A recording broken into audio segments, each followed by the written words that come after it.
Welcome back, everybody. I'm Phil with my beautiful co-host, Sam. Hey guys, welcome back to the channel. And we're checking out the Wrigley Field today, the stadium that the Chicago Cubs play at in Chicago, obviously. This is a request from Mary, so thank you so much, Mary, for supporting the channel. And she requested this one because she grew up in Chicago and a lot of her fond childhood memories were at this field because she is a big Chicago Cubs fan. Oh, that's right. She lived in Chicago until she was 31. And then she moved to the southeast of the United States. But Chicago has a special place in her heart, specifically Wrigley Field. And she was telling us about how excited and happy she was when the Chicago Cubs finally won the World Series in 2016 after how long? 108 years. 108 years. And they did it in dramatic fashion, she was saying. I haven't watched a ton of baseball. Sam, it's the same. Growing up, we never watched a lot of baseball. I think, baseball's really embedded in the DNA of the United States. Yeah. We didn't grow up in the States. We grew up in Canada. But as you know, Canadians hockey was a big thing for us growing up. But she was saying that they won in dramatic fashion. They were down 3-1 in the series and then ended up coming back to obviously win in 7. And Game 7 was a classic. So I can only imagine how the city of Chicago was responding. Yeah. I feel like I remember seeing some clips and stuff because it was a big deal for them winning for the first time in such a long time. But we're not going to get into the Chicago Cubs today specifically. We're going to get into Wrigley Field. Yeah, and learn more about how it was constructed and everything about it, which is very interesting to see. Yeah. So Mary's been a big supporter on our channel. She always leaves fantastic comments on all our videos, and she's been a huge sponsor. So we really are appreciative of you, Mary. Thank you so much. Mary. And everybody that comes through and supports us on That's the channel. all We're amazing. grateful for. All right. You ready, Sam? I am. Let's do it. Let's go.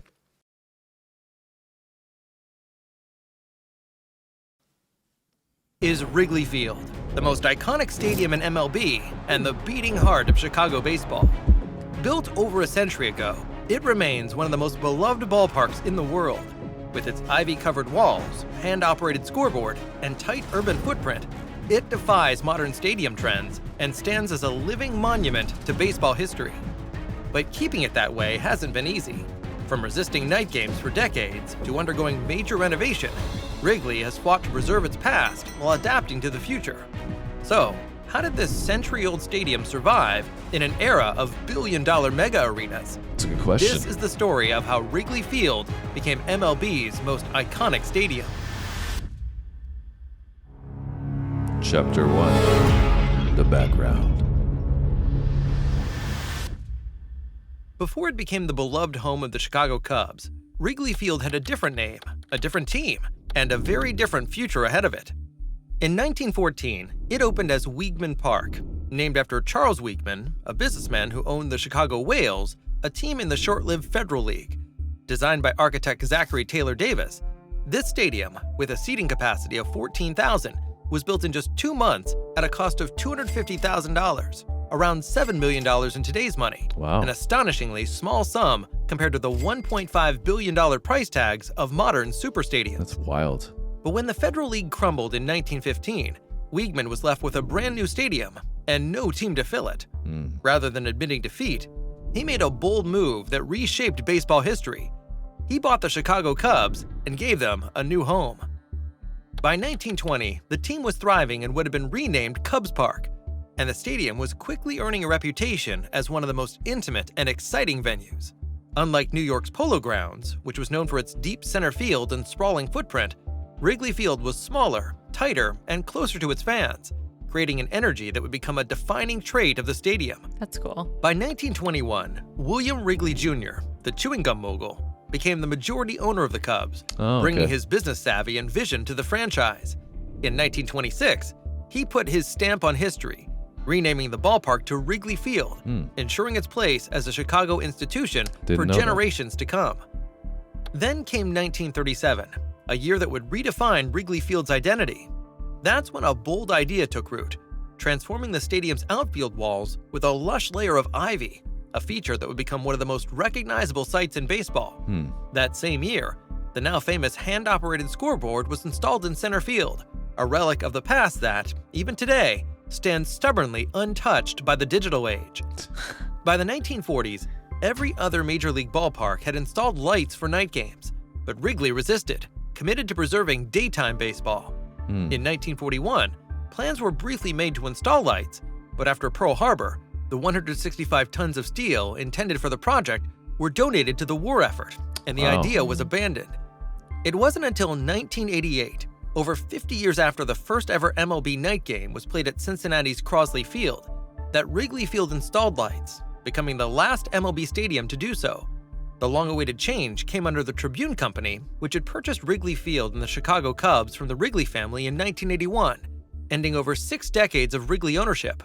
Yet, despite modernization, the essence of Wrigley Field remained untouched, an enduring relic of baseball's golden age. But as the 21st century loomed, it faced a new challenge, one even tougher than the battle against night games. Could Wrigley Field survive in the modern era, or was its timeless magic at risk of fading away? So a few really cool points. Wrigley Field makes sense. Wrigley the gum, but I'd never put 2 and 2 together. Yeah, no, me either. Of that being the case. I guess because we don't see Wrigley gum as much today. Yeah, I haven't even thought of that in a long time. Yeah, I don't even know if it's still around, but I do remember seeing it as a kid. Me too. Right. And so that's really, really cool. And I guess they decided just to leave the name as it was because new ownership came in, but, left the name. By that point, if it had 6 decades of ownership from its family, it's kind of built a legacy, right? It's like, why are you going to change it? Yeah, yes and no. But you see stadium names change all the time, right?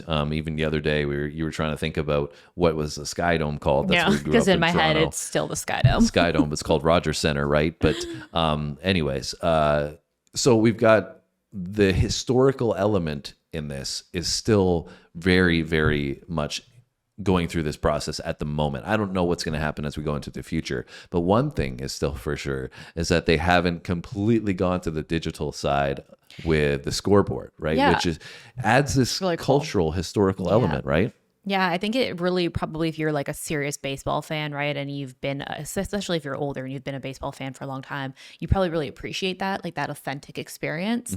Another thing that I really liked about it that they said is that it's a much more intimate experience because it's a smaller stadium. So they don't just, it's like, they don't just only at the care time. about. We don't know if that changed. Yeah. Right. But I'm saying this is all the way to the 80s, right? Yeah. So it's like, they weren't just money hungry of like how many people can we physically pack in here and how many tickets can we sell. It was more about the experience of preserving baseball because they love the game and they love the experience, and less about like, let's just make money at all costs.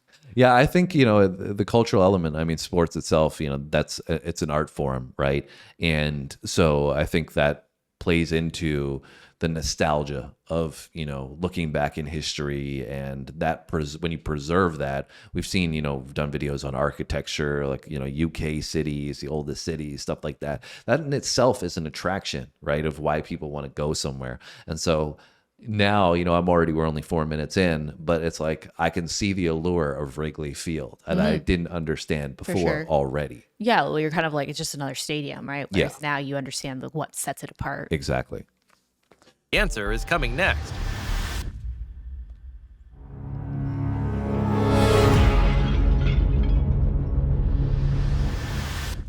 By the early 2000s, Wrigley Field was showing its age. The cracks, both literal and figurative, were impossible to ignore. Concrete was crumbling, steel beams were corroding, and the player facilities, once considered cutting edge, were now embarrassingly outdated. Compared to the sleek, high-tech stadiums springing up across Major League Baseball, Wrigley was frozen in time. Gotta have some If Wrigley was balance. going to survive, it needed to evolve.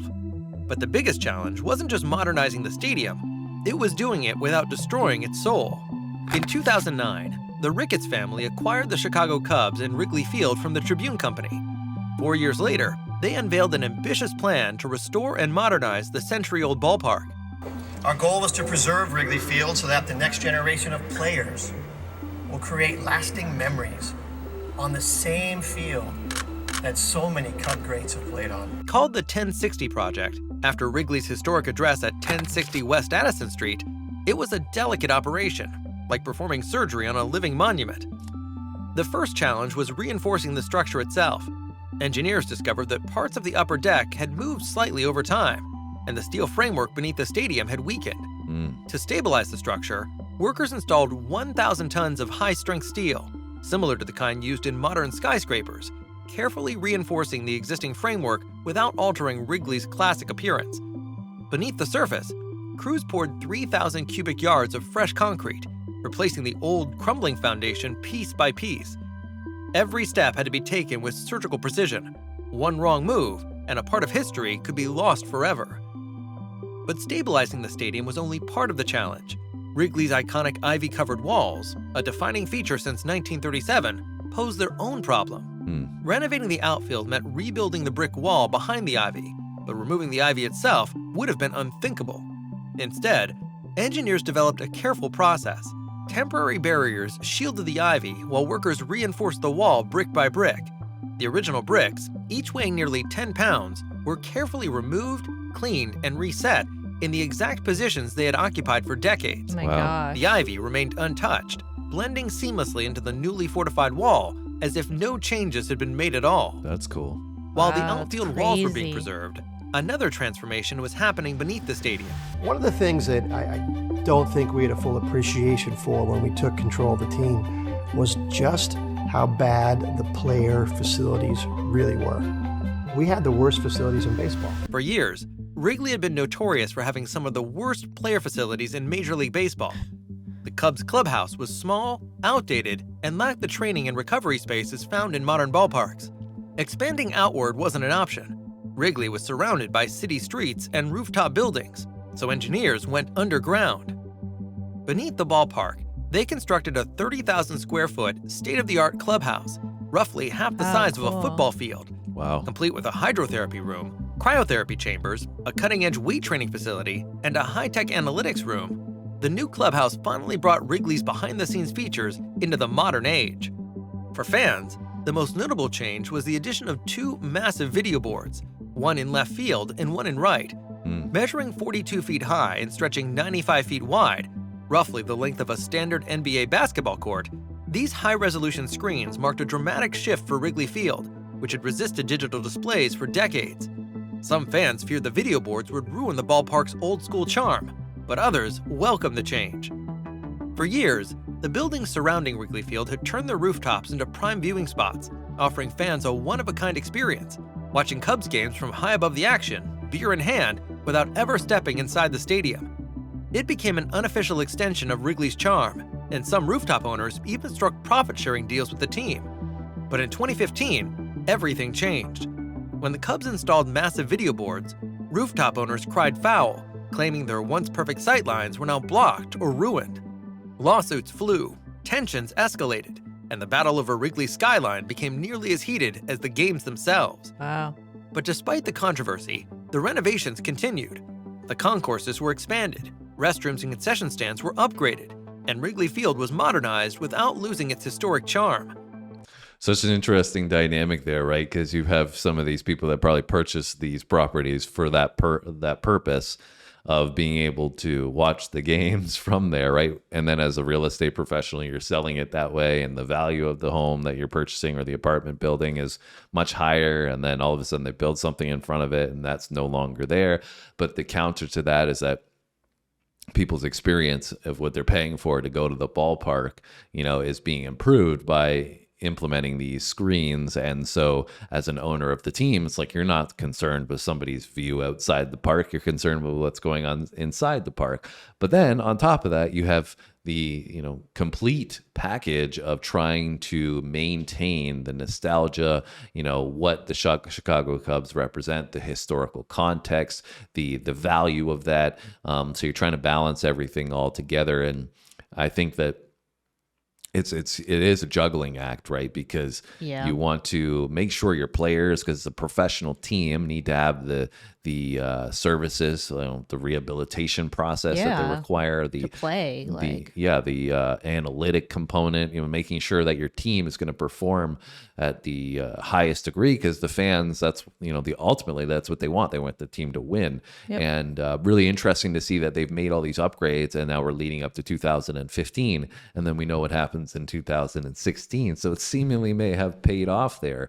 And the last point I'll make before I stop rambling so Sam can get a word in. It's interesting as well, the owner's perspective, right? They come in and they buy this team, and obviously their objective is profitability. Yeah. And obviously I imagine they're baseball fans too. But they have to come in and they have to spend. They have to improve the architecture, the engineering that they just talked about, but they need to do it in a way that preserves the cultural history. So there's so many different moving parts here, right? And ultimately you want the experience to be great, but I thought it was really, really cool, the wall that they were rebuilding. Yeah, it was really cool. And, to me, I think it's great that they do care enough to want to preserve all these things, because I think, like I said earlier, and the last time we paused it, that, a lot of people value money above all else, right? And in their mind, they're thinking like of the future and what's going to make me the most money in the long term. And, sure, people might be upset right now, but 10 years from now, like that new generation of fans probably won't even care because they weren't around for that, right? So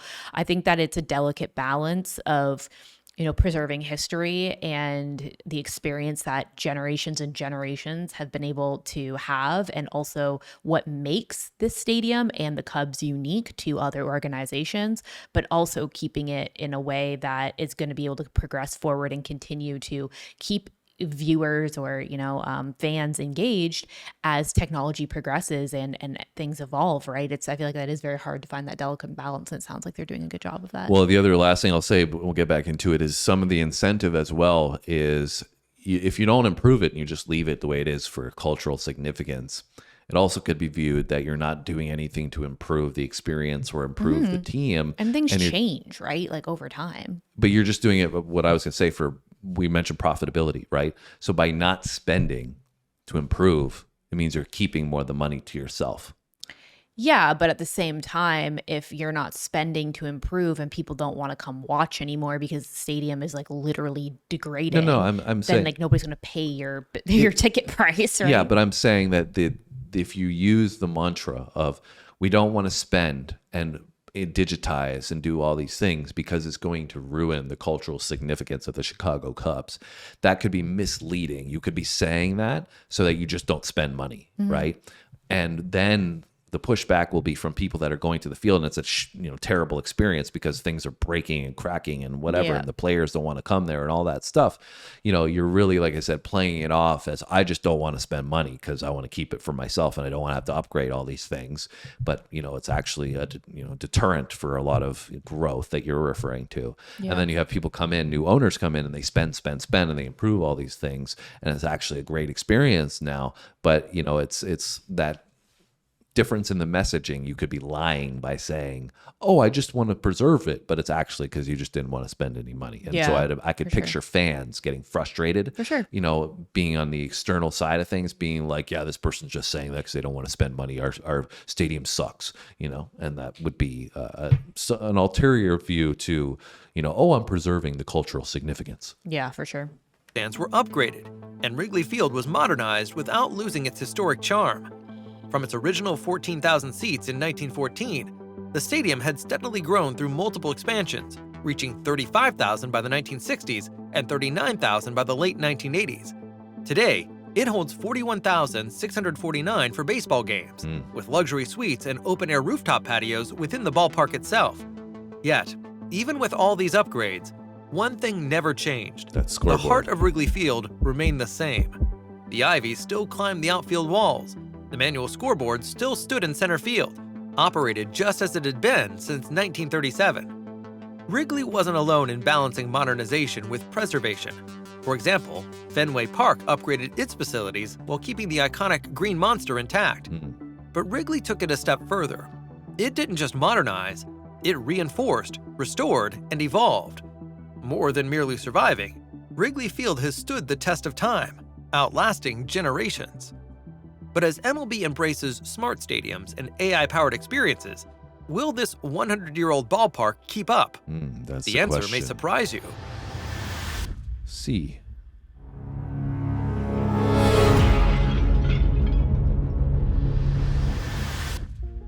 Few ballparks in history have had to walk the fine line between tradition and modernization as carefully as Wrigley.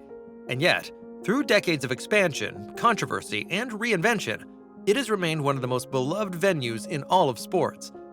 Financially, the renovation was a massive home run. The $575 million transformation, fully privately funded by the Ricketts family, a rarity in modern sports, would be worth $750 to $800 million today. The investment paid off in a big way, sparking a surge in ticket sales, sponsorship deals, and premium seating revenue, turning Wrigley into one of baseball's most profitable stadiums. Beyond the ivy-covered walls, the neighborhood thrived as bars, restaurants, and hotels boomed, fueled by the endless stream of fans and tourists. But the sports world is changing rapidly, and the expectations for stadiums are evolving with it. Around the league, teams are introducing immersive fan experiences, retractable roofs, AI-driven crowd management, and even augmented reality seating options. High-tech entertainment districts are being built around new ballparks, transforming stadium visits into all-day experiences. Compared to these ultra-modern facilities, Wrigley might seem like a relic. And yet, that's exactly what makes it irreplaceable. In an era where stadiums are constantly being torn down and rebuilt, Wrigley Field remains a reminder that history has value. Wrigley's greatest strength is its ability to offer something they never can: authenticity. More than 100 years after it first opened its gates, Wrigley Field continues to thrive. Not because it keeps up with the latest trends, but because it doesn't have to. It is proof that, sometimes, the best way to build the future is to preserve the past. And as long as baseball is played in Chicago, Wrigley Field will remain its beating heart. Ready to be amazed by the next groundbreaking construction project? Click on the video now and dive into a world where engineering and imagination collide. See you there. So it was really interesting that they said it was all privately funded, because a lot of the time there's agreements between investors and the public, public funding that comes from the city, because the city is going to obviously gain from having the new stadium and tourism attraction and all that stuff. So, ensuring that it's running and stays there and the team still has a place to play and it's up to standards, and it's beneficial for Chicago. But they just went in, they bought the team, they renovated, they invested, and it seems like they're sitting on $150 million gain now. So I think it's important. It shows the importance of having owners with, I mean, I don't know the whole story here. I mean, you guys might come in and say that you don't like the owners, but it shows the importance, I think, of having the right owners for the team. 100%. And, like I said before, that if the wrong people came in, they could have come in and wiped everything out. And, because they were more forward looking opposed to trying to balance that, like I said, that delicate balance of preserving the past while also moving forward. But thanks for that recommendation, Mary, because I found that really interesting. And I think it's really cool to see that, because, I mean, although I am not admittedly a huge baseball fan, I think I kind of just always assumed that every stadium was kind of the same. And I've been to I called it the Sky Dome, but the Rogers Center when I was a kid. But I haven't been to a baseball game in a very long time, but just going to other sporting events, right? Like you go and typically people want to lean into like the most high tech or fancy things, but that really lacks the cultural significance and the actual experience about what supports the sport and what got it thus far, right? So I thought this was really cool to see, and I'd actually be interested. Phil and I actually were talking about how we've never been to Chicago, so I'd like to go and see it in person. Yeah. There's so many cities that I need to visit still in the U.S., and Chicago is one of them. But thank you so much, as Sam said, Mary.